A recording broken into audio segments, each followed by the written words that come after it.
Was it really trombone you It played? was a saxophone. It was a saxophone. Alto, tenor, or baritone? Baritone, bro. Okay, I played tenor. I got one in the closet over Do there. you really? It sounds like we might have to pull out our horns and have a little quartet. Go, no, nothing. Horn Brothers. I want to see the Horn Brothers. Make Oh my it. God, let's do Brothers it. here. Oh, I will bring it to my next show.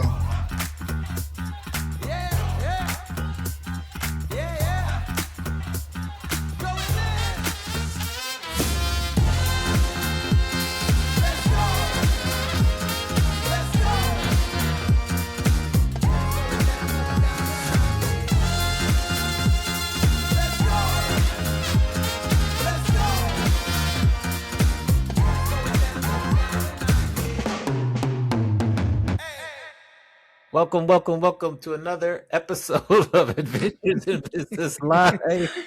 Mandy's already making me laugh. What's good, Mandy? How are we doing? Amani, what'd you have for lunch today? Leftover chicken.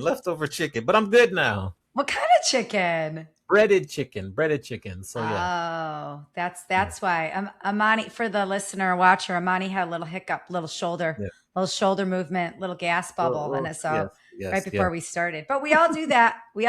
Mani, we all do that. We had, I had an intern here last week, and she eats like an intern, and Scoot and I were calling it the Madison diet. We were eating Doritos and Spaceball cheesy poofs. Oh yes, and we were hiccuping and belching, and like we weren't at our gastrointestinal best like all week long. It was so good, but it reminded us of how we ate when we were teenagers. Yes. Jenny, keep in mind, Jenny, I'm still doing my after dinner walks. So keep that in mind. And speaking of gastro into whatever, like keep that in mind.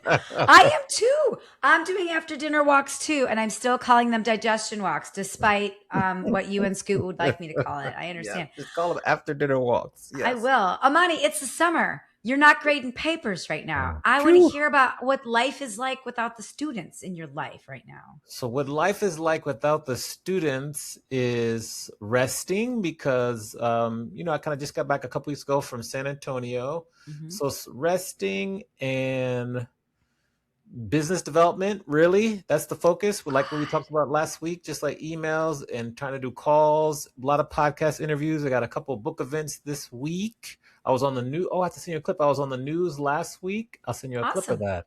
Post that. Yeah. Did you post it on the socials? I did post it on the socials. Okay, good. I'll comment on it. So that was good. So yeah, that's it. This summer will be much less traveling than last summer. Last summer I was on the road a lot. Yeah. So that's kind of, and then we got 2 months exactly until school starts. Mm-hmm. Yeah, enjoy it. Well, I'm happy to hear that you are activating your business development strategy. I know we talked about this last week. The numbers don't lie. When you put the emails in, the phone calls, the text messages, the handwritten notes, put it all in, that you will move the needle. Even if it's just a little bit, it's better than nothing. So I'm so happy to hear that. That's awesome. Yes. Good for you. Thank you. I'm focused and it's important. So it's really a high focus. So yeah, how about you? You don't have students, but it's still summer for you. Mm-hmm. You got some things going on. Talk to us. Well, I am leaving for Hawaii tomorrow. I have a speech in Maui on Wednesday. We're going to talk about visibility, online visibility, how to be more memorable in the marketplace, behind the screen, in front of the screen. Just what is your visibility strategy as an individual salesperson? And I'm very excited about that. So I'll be in Hawaii this week. And then this weekend, Scoot's going to try and get me to help him clean out the garage again. So I gave him that gift for Father's Day. As a dog dad, I was like, I will give you 2 hours of garage clean out. So I gave him an hour on Sunday. Yeah. He will redeem his other hour next Sunday. So that will be how my June shapes up, Amani. Okay. Very good. Mm-hmm. Very good. I guess we shall proceed to our guest for today, right? Yes. I'm chomping at the bit. Yeah, introduce him. Introduce him. Yeah. Well, I'll bring him on stage. So here's EJ. Hold on. And then I want you to tell us why you are chomping at the bit. So welcome to the podcast there. There's EJ. We'll give you a round of applause there.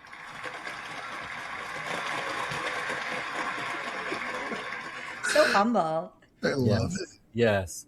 So I've met EJ through Courtney Stanley, and I had a chance to spend some time with EJ at WEC. We were in San Antonio. I went to one or two of your sessions. One of your sessions was very informative, it was just very good. And then Courtney speaks the world of you.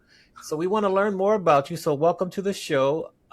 Maybe before Mandi asks you the first of her mini questions, 30 seconds or less, who is EJ? Ooh, wow. Okay. So EJ is extremely passionate about connecting people that don't know each other and trying to unlock the science and mythology behind what makes people pay attention, what makes people care, and how you can infuse that into the work that we do in the event space. I've spent 10 years working in private aviation, leading event strategy for Cessna Citation, and then moved on to doing some consulting work for many years with various brands and leveraging experiential design to change hearts and minds. And so now at my time at Ansera leading research and marketing for this group, it's just turning it all the way up to 11 and exploring that even more and getting to meet fantastic people like you and Mandi, both in person and virtually, hopefully in person soon, Mandi. And, yeah, let's do it. And just kind of evangelizing like what's possible if we kind of push beyond logistics into meaning. Got it. Okay. And explain to the people who are watching, listening, what are your responsibilities for your current role? What are you doing now? Yes. So I work for an organization, an event production and experiential design agency called Ansera. I lead our marketing and research team. And what we do is we basically work to create moments that people will never forget in tandem with fantastic brands that trust us to help build their experiences. So that's my thing. And Ansera is actually Latin for goosebumps. So even it's in the name, how do you create those moments that you can feel in your body first? So yes. Okay, Mandi, I see you. Go for it. Is it goosebumps or is it goose pimples? What I think it's both. I think it depends on your perhaps your origins, if you will, of like what kitty corner, catty corner type energy, right? But I think both are a valid description of that feeling we're talking about. I love that. I had an Australian boyfriend many, many, many years ago who called it goose humps. I was like, nope, he's like, did you get the goose humps? I'm like, nope, that's not what it's called. Not what it's called. Yeah, some people throw around goose flesh. I've heard goose flesh is something that people say. Like, flesh is a little aggressive. Yeah. Well, speaking of kind of gross things and flesh, you have proclaimed that in the past, bad events make your hands sweat. Yes. I feel the same. I'm a sweaty person, but like bad events really escalate my perspiration. So what do you think makes a bad event? Oh, I think that an event that you attend that is not paid any mind to you or anyone else a week later is a bad event. Or an event that makes a promise that it doesn't keep. I think those are the two that really grind my gears, because it's people spend time, money, resources to go be at whatever space you create for them, and you're making a promise that it's going to be some sort of transformative experience. You got to deliver on it. Yeah. I know what you mean, because I feel like so many times, and it's delivering what the CEO needs is important. I get that, right? There's so many messages, but I also feel like so many times in my world, especially, my clients are so focused on like, the CEO wants to do this, the CEO wants to do that, the CEO wants to do this, which is important. But sometimes what the CEO wants is not what the attendees need, or it's not that value. So what have you seen in terms of promises that have been broken or promises that haven't been delivered in events that like gives you the sweats? Oh, okay. So I think that you're hitting on two things that are really important. The first is this sort of like top-down strategy. Well, I don't even know if I'd call it strategy, like tactical interruptions that come from leadership after the event strategy and planning has already taken place. I call it squirreling, like, oh, squirrel, let me go chase that. Let me go chase that. Like, it's very distracting, and it places the event planner, meeting planner, event designer in a very difficult position, because there is this rock in a hard place, deliver for the CEO, but also you're trying to balance all of these other stakeholders and, of course, the attendee experience. So I think it's one of the most relevant challenges that meeting planners face and experience designers face every day, is this dance that they have to do with leadership. And I think that there are a ton of ways that you can make that dance go a little bit smoother through really having some honest conversations before the planning begins, and setting some ground rules for when that squirrel inevitably shows up, what the process will be when the squirrel shows up. And it doesn't mean we ignore the squirrel. It might be a really great squirrel. That's important. Like, these are visionaries. Yes. These are visionaries with important messages. Yeah. Absolutely. Absolutely. So we have to find the balance between, is this in alignment with the goals that we've set and the promises that we've made to the attendee? And if it is, what is the lift or investment that's required for us to do this? And does it have trade-off implications for something else that is no longer as much of a priority as we thought it would be? And being able to have some of the strategic documentation in place, especially during the kickoff meetings, and having all of the key stakeholders in the room to guide that process, I think is a great way to help not mitigate or minimize the squirrels that come up, but like have a great process for when they will come up. Yeah. So that's my remark on that, because I'm very familiar with that journey, not only being being on the client side, working at Cessna, but then also experiencing it from the agency side when I watch our clients kind of go through that experience. Mm-hmm. I think in terms of like promises that are made from an event that are not kept, I think the biggest one that I'm seeing is, we're going to facilitate amazing new connections for you, and amazing new relationships for you if you come to this event. And then what ends up happening is the networking is relegated to breaks between sessions, and it's unstructured, or it's relegated to large, intimidating receptions with hundreds of people. Mm-hmm. And if you're new to a community, that is really tough. And so I think that one of the most important shifts that need to happen in event design in general is, if you state that you're going to help people feel connected to this community, then you can't leave it up to chance through just putting networking on the agenda and saying, go do it. And so that to me is a really big missed opportunity that a lot of us fall into.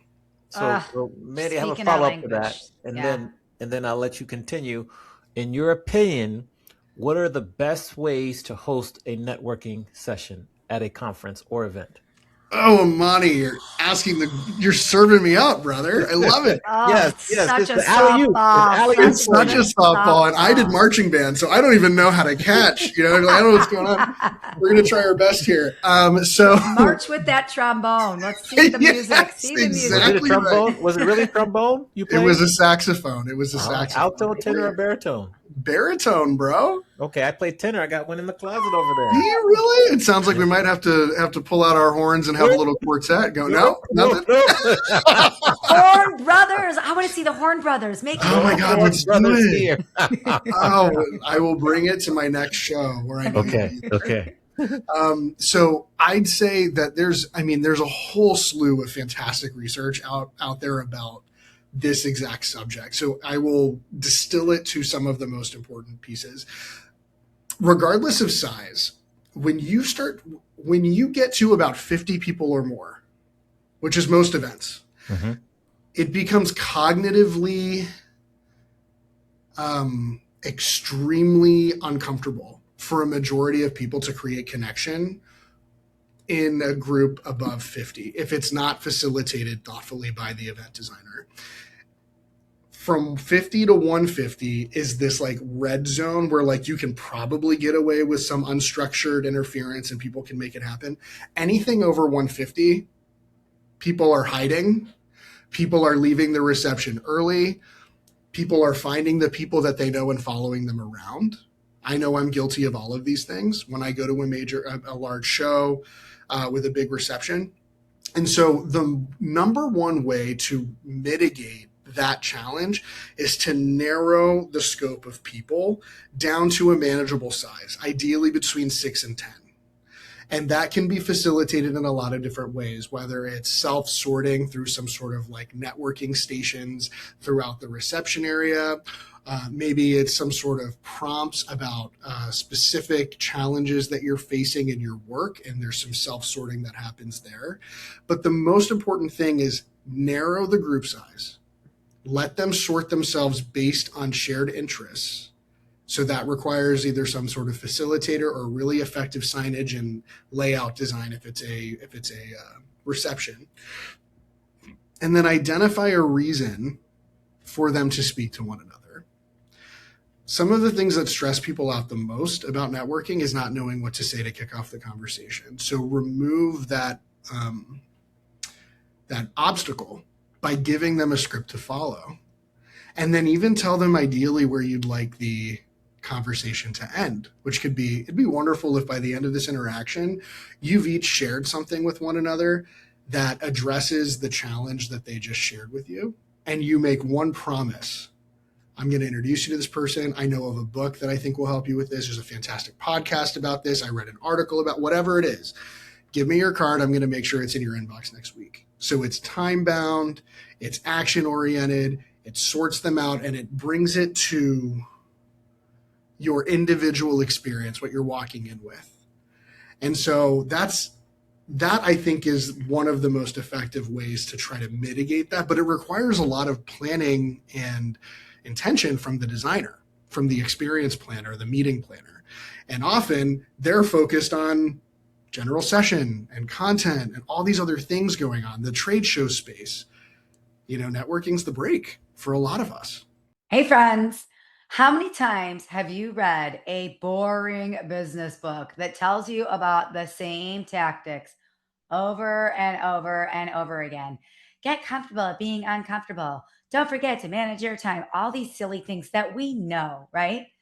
When you read my book, Sales Tales, The Hustle, Humor, and Lessons of a Life in Sales, I promise you, there's nothing boring about it. It goes in the order of a standard sale, from prospecting all the way through asking for the sale. And it's hilarious stories and statistics that will help you grow your business, relate to the actual business of being an entrepreneur or a salesperson, and it will give you practical, tactical, digestible snacks that you can apply immediately after reading. So head over to wherever you buy your books and look for Mandi Graziano, Sales Tales, The Hustle, Humor, and Lessons from a Life in Sales. Can't wait to hear what you think. Okay, Mandi, back to you, and then I have more.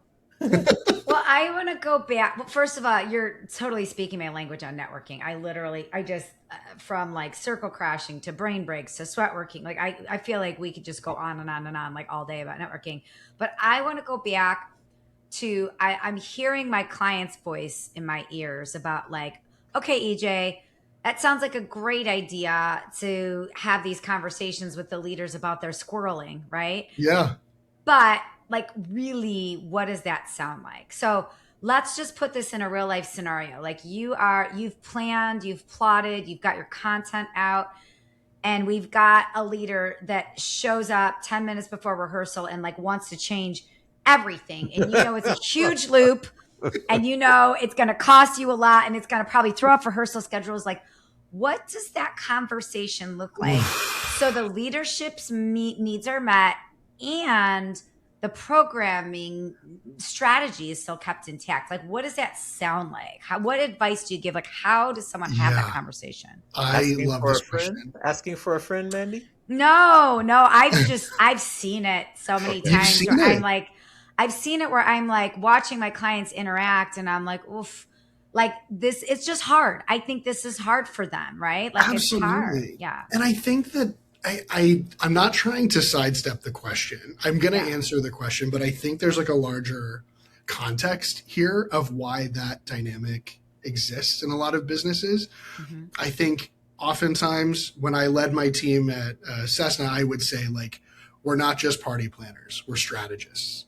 Mm. And oftentimes the meeting planning or event planning team in these businesses get relegated to, like, they do floral, they do the menus, mm-hmm. they make it look pretty. It's almost like it's I think it's minimized, like that these are not strategists, that they are just there to do the bidding of these leaders. Mm-hmm. And so I think that there is like I don't think that if any groundwork has been laid to establish you as a partner to that leader, that you're going to have a successful conversation about, hey, CEO or senior vice president of this, I don't know that we should do that, and here's why. I think we can do this. I think we can do that. Like, I think that would be very difficult for someone that hasn't built the infrastructure and process and, for lack of a better term, clout, to have that conversation. Yeah, which is why we end up seeing our planners breaking themselves to make all this stuff happen. Yeah. And the thing that we're cursed with is that event planners and event professionals are so good at what they do that they make these colossal changes happen and they make it look easy. So the cycle just continues. Yeah. They're like, oh, you can do it. You're so good at that. You did it last year. What are you talking about? Right, like, you got it, right? You didn't know I had to move a million mountains to make that. Yes, exactly. And to call in all these favors. And bribe so many people. Yeah. Absolutely. And it shows up not only in these situations, it shows up when budget cut times come around and they're like, oh, you can do the same event or bigger for $50,000 to $60,000 less next year, right? Mm-hmm. And then you want to rise to the challenge, you pull it off, and you're rewarded by additional cuts. Mm-hmm. And you did it last year. He's like, oh my gosh, I called in so many favors to make that happen. So I think that there's this dynamic of, like, how do we as event planners and meeting planners earn the credibility to push back? Mm-hmm. Not from a place of being disobedient or undermining the vision of these leaders, but to, like, level set that there is an objective that they have in their mind, and they're giving you a very specific way that they want to see it, that objective accomplished. And if we can have a conversation, I bet there's 4 or 5 other ways that we could accomplish that objective without completely blowing this thing up. Yeah. Whether it's budget, schedule, production needs, etc. Right? Yeah. So I don't know if I entirely answered your question. I think I think the end result is, like, lay the groundwork. So of course, yes. It's like, how do you recommend people lay the groundwork leading up to it? And then, Amani, I'm done. I'm done for the rest of the interview asking questions. Okay. Here's my first one. Done hogging the mic. As a music guy, how important is music to an event? So important, Amani. So important. I know you know the answer to this already, but there's so many psychological implications of the types of music that you select for different moments in a show, whether it's a concert or where the music is the centerpiece, or it's used as an accessory in a lot of these meetings for transitions or openings for general sessions, et cetera. So even the act of a room listening to a song together can synchronize heart rates and breathing and make people feel more connected to one another and feel more vulnerable with one another and feel more honest with each other and allow them to be more receptive to messages that they're being shared. So music is pivotal. And it's also, on the flip side, silence is also extremely powerful when used effectively. So being able to map your shows from a content perspective is fantastic. And I think all of us are very good at that. But then you overlay, like, what are the other senses experiencing at this time? And how can we leverage sonically the non-verbal involuntary responses that the body's going to give at a really beautiful tension-filled chord release at a perfect narrative moment when you're trying to feel a sense of inspiration. Okay. You know? My follow up, first of two, Mandy, is what are some under the radar or missed opportunities that you see planners consistently missing with regards to having music at their events? I have seen it happen often. And I think sometimes it's viewed as like, especially for some of these more conservative organizations, they might think it's like a little bit too unserious or like playful to have things like walkout music for Mm-hmm. speakers Mm-hmm. or transitions and it's like top 40. And so I think that some of it is just like they feel like it doesn't align with their more conservative culture to have music like it's too playful. I don't know. Like it's been a really interesting dialogue that I've had with a couple of clients on this. So I think the first thing is like resist the urge to think that music somehow makes your event less professional.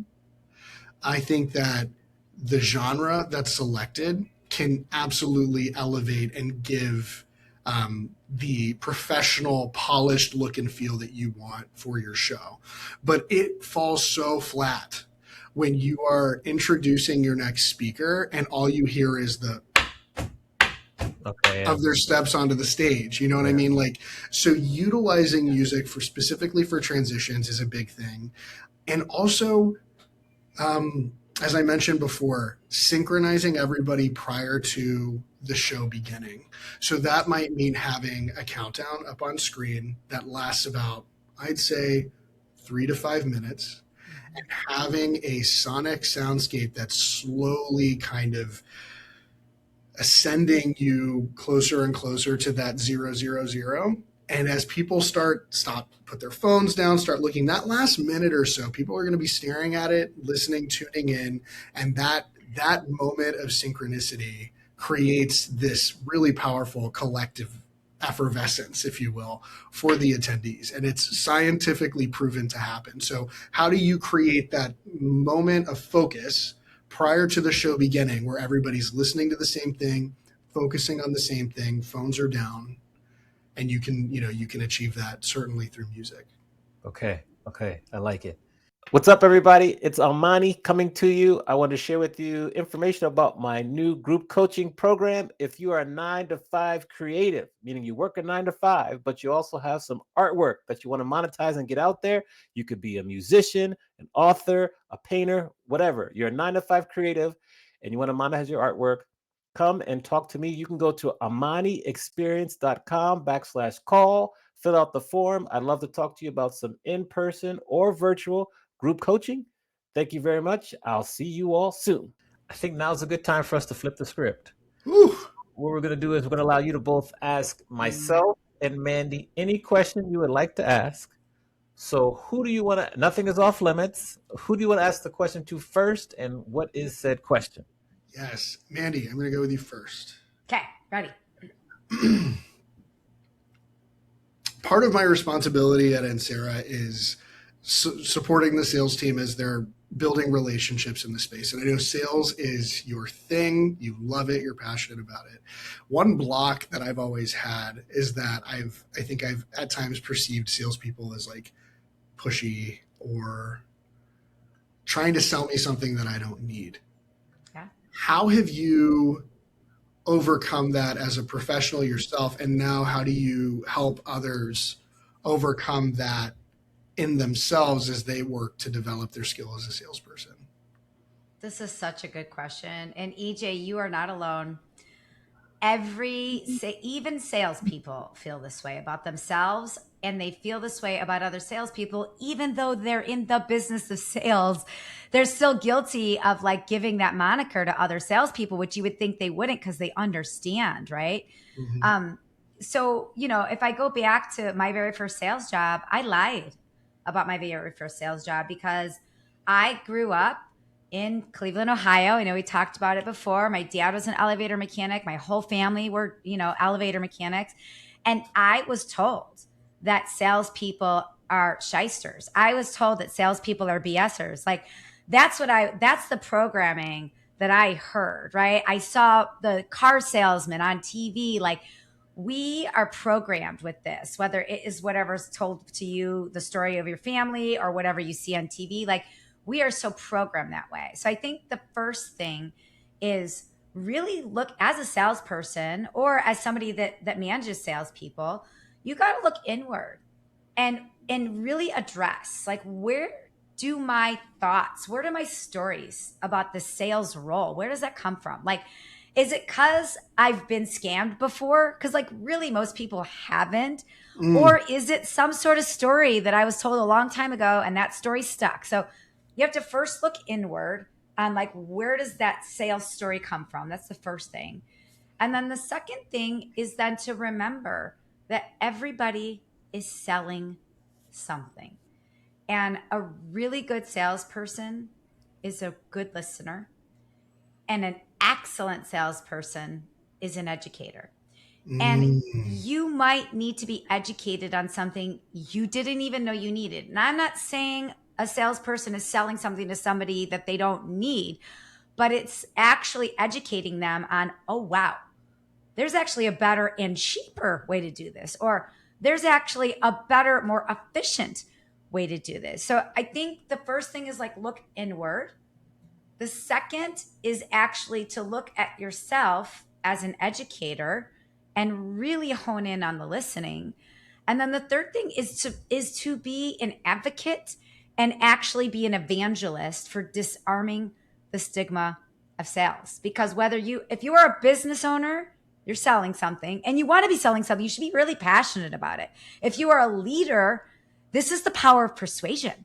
Like, if you're a leader, how many times are you trying to, like, deploy a message to people? You want them to grab onto it. You want them to fly with it. You're selling a message, right? So it really behooves everybody in the business space to get really comfortable with the notion of sales, understand where their blocks are about it, and get as good at it and as comfortable with it as possible. And that's the work I try and do, because I do work with a lot of non-sales people. Like, I work with a lot of operators. I work with, like, general managers. I work with CFOs who are like, my husband, I hate salespeople. They're so full of it. And I'm like, well, bro, there's so much to talk about here. There's Yes. so much. So let's talk about it. Let's get to the brass tacks on this, and then we can open up about it. That's how I do it with coaching, but that's what I would share with you too. And how does that help you? I love it. No, I mean, so when I stepped into Ansera, I joined as a salesperson because it was the one thing that the one function that I had never done and could never really see myself doing for a lot of these barriers I'm telling you now. Yeah. And what I learned in about the year and a half that I was in it before shifting into this role was, man, salespeople have a grit and a resilience and a ability to take rejection. But then also, once they get the business, they have to be expert organizational navigators. They have to be able to balance the needs of the client with the resources and demands of their own business. I mean, it's a really unique role that I didn't give it enough credit. And I am so grateful that I went through the experience, because I'm a better marketer, I'm a better leader, and I think I'm a better person as a result of being a salesperson, truly. Thank you for So thank you saying for sharing. that. No, thanks for saying that, because I think a lot of people would admit that. And it's so easy to go back to that default behavior. So I appreciate you saying that and actually being open-minded to it. That's really cool. Absolutely. Thank you, Yeah. Mandy. All right, Amani. Okay, You ready? I'm ready. Okay, so I want to talk to you about your role as an educator. Okay. I am so fascinated by what it takes to teach and for people to retain what you're teaching them and for you to maintain their engagement and focus in a time of phones, AI, everything else. So you have a very tough gig as a professor, right? So I'm curious, what secrets have you unlocked to maintaining attention and getting them to retain these important messages you're sharing? I love the question. I will say a couple things. First, like, you have to make the classroom like a conversation. So it's none of me talking at them. It's more of us having a conversation. So if we're talking about the music business, we'll talk about their favorite artists, what they do well, what they maybe need to improve on.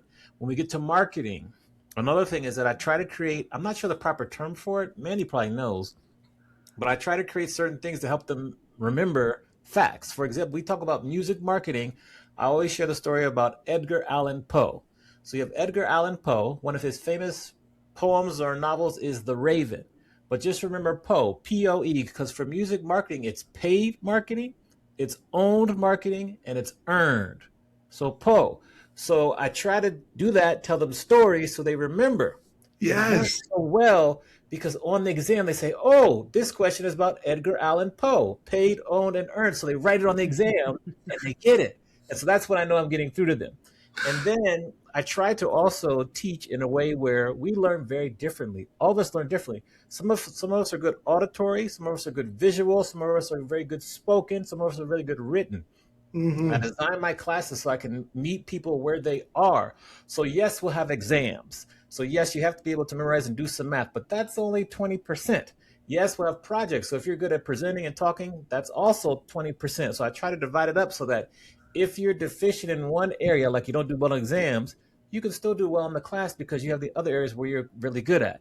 And Yeah. then the final thing is I try to get to know them as people as quickly as possible. I do a pre-class survey, I do a survey in the middle, and I try to call them by their names and remember facts about them so I can follow with them in front of everyone in class. So Huh. those are just the different four different things I do in the classroom to really make them feel like it's a safe space. Like I always tell them, it's okay to fail here outside of the exams. We can't fail in the exams, but everything else you can take a risk and ask questions. So when you create a safe space and they know that I care about them because I call them by their name and I remember them, it really helps elevate the learning. I love it. You're helping them build in public, as you say. Yes, yes, yes, yes, Yeah. Look at that. yeah. Don't you want to be Amani's student? Don't you want to be in one of his classes? You So will be great students. You'll be great students. I Right? love it. let's Yeah. go. I'll be your classmate, Mandy. Let's All go. right, let's go. You can Let's always do it. I used to get kicked out of class, though. I don't know if you want to align with me. I'm a go. troublemaker. It's all good. It's It all would be good. fun. We'll keep each other in check. Oh, good. What, Okay, good, good. one of my final questions for you, then I'll let Mandy kind of ask her final questions, is if we were to walk down and go to a coffee shop in Oxford, Ohio. So we're at Miami of Ohio. You're about to graduate, and the EJ of today meets that person that was about to graduate a few years ago. What Uh, advice would you give your younger self based on everything you've learned so far? oh, I'd give him such a big hug. I'd tell him how proud I am of him. Oh, I have goosebumps. That's so Oh, nice. you got a little Well Ansera played, going. Andy. No, I'd give him. I Good would. callback. Goodness, I'd give him a squeeze. And also that I love this question. Thank you. I would say, boy, buckle up. You're gonna have so much fun. There's an incredibly bright future ahead for you, and you're gonna achieve things that you never would have imagined for yourself. Um, and in all of that, please be kind to yourself. Mm. When the pressure gets big, remember it's not that serious, and it's going to be okay. And just enjoy the ride. Just like, yeah, just have some fun with it. You know, it's going to be great. That's what I'd say. I love it. Hmm. I love Yeah. it. Mandy, take us home. I have two final questions, Okay. unrelated to each other. Okay. So, question one is it's a quick story to question. So I was at the gym this morning, and one of my co-worker outers was talking about how sore she was because she was at a conference last week, and they were in the room from 8:30 to 5 o'clock, and there were barely any breaks, and her legs hurt and her back hurts, and they were in Napa, but like she didn't even see any of anything, and she was exhausted and physically stressed, like body stress from being in the meeting. And I was getting enraged because I was like, what about the breaks? What about the wellness? What about the, I was working out. So I was just trying to be like work Mandy in that moment. Sure. Yeah. But it makes me think, because you're talking about these experiential moments, you're talking about programming and content. Where do you think wellness fits into the programming in terms of necessity right Oh, now? it's vital. I think that I can tell you as an attendee, I let my workout routine fall by the wayside almost every time I travel to these meetings because it's so packed that I don't have time. And part of it is like I need to be better at prioritizing it, but part of it would be like if there were opportunities presented to me throughout this session that were built into the essence of the event. I think you would see people taking advantage of it. I think that's why you're starting to see the morning 5K and the pickleball tournament before before the conference begins, and all these things. Even something as simple as having walking pads in the back of a breakout room, and not stigmatizing if somebody gets up and goes and walks for a little while. Like, Yeah. it's simple stuff. And it's absolutely imperative that it's prioritized, because people will remember how they felt when they left. And that's a big indicator of whether or not they decide to come back. It sounds like the person you were speaking with probably isn't going to unless they have to prioritize. It's internal meeting. Oh, she has to. She has but to it's go. like 2 days later, her body's in shambles. I'm like, Absolutely what? That not. organizer needs to pay attention to these attendees. They're grunting. Absolutely. Like they need some help. Yeah. Get creative with it. I mean, at the very least, facilitate a stretch halfway through, like 30 minutes into a session. Just like, hey, can we just take a second to reset, bring a yoga instructor on, and like everybody do some, what is it, like business casual appropriate stretching. Yeah. Well, like a breathing break. Yeah. Well, like I think like people think we're going to lose their attention. It's like, no, do it together. Like, do it together. Don't break. Like, get the stretching on the stage. Like, play the music. Like you said, play the music. Get it going. Yeah. And there is a very real cognitive strain that these people are under when they go to these programs, and so their ability to receive information, have the energy to listen and retain new information is highest in the mornings and in the early afternoons. Like a little bit after the lunch slump, it kind of bounces back up. But like it's a very well trodden, energetic path. And so if you can match your cognitive delivery to that, and then find those moments where I don't really have much to give, that's the perfect time. Stretch, go for a lap. Those are the moments, and they can be built into the fabric of the event. Absolutely. I totally agree. I'm so glad to hear you say this is something I'm evangelizing lately. So feel free to jump on my evangelization train. I'm on it. Let's do it. Now, you're speaking at FICP this week, Fact or Fiction? Fact. And you're talking about the science behind unforgettable moments.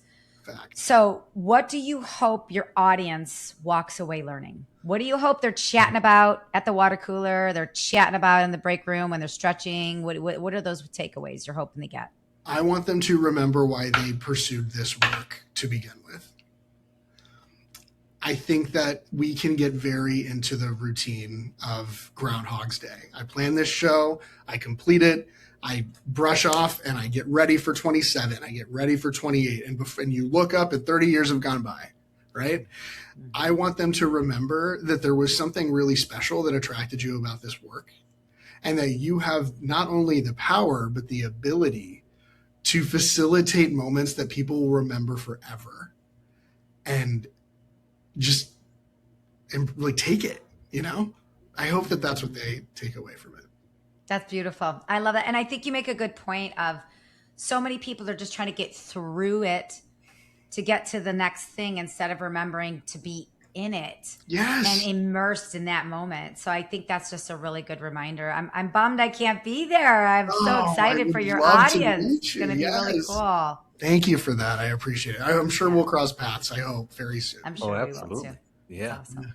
Well, we thank you for being on the show. We'll make sure to leave all of the contact information in the show notes. We're going to put you back in the green room, so don't go anywhere. But we love the work that you're doing. I'm so glad that Courtney introduced us, and this will be the first of many conversations, I feel. I can't wait. Thank you both for the time. It was a pleasure. Good we'll to give you see another you, round of EJ. applause, and we're going to put you in the green room. So round of applause there. There we go. Curtsy. Yes. Saxophone. Saxophone, right? Yeah. All right, Mandy, another episode of the books, a great episode. Thanks, DJ, for being with us. Yeah. Any final thoughts or notes? I mean, no, I really love what he has to say about energy and attention. I think so many times planners think that you're just so bogged down by the logistics that you forget, and it's understandable. Like our planners are really up against the wall with everything they have in mind. But I really love the reminder that he's giving of like, you have the power to make this a memorable, not just meeting, a memorable life experience for your Amen. attendees, and like Yes. really honoring that by taking the time to use some of these tactics. I really appreciated that reminder. It was great. Agreed. Likewise. Mhm. Make sure if Yeah. you're watching, listening, to rate, review, and subscribe on the platform that you're watching or listening on. Share with a friend. Please subscribe to us on YouTube. And with that, we will see you next week for another episode of Adventures in Business Live. Bye, everyone. Bye.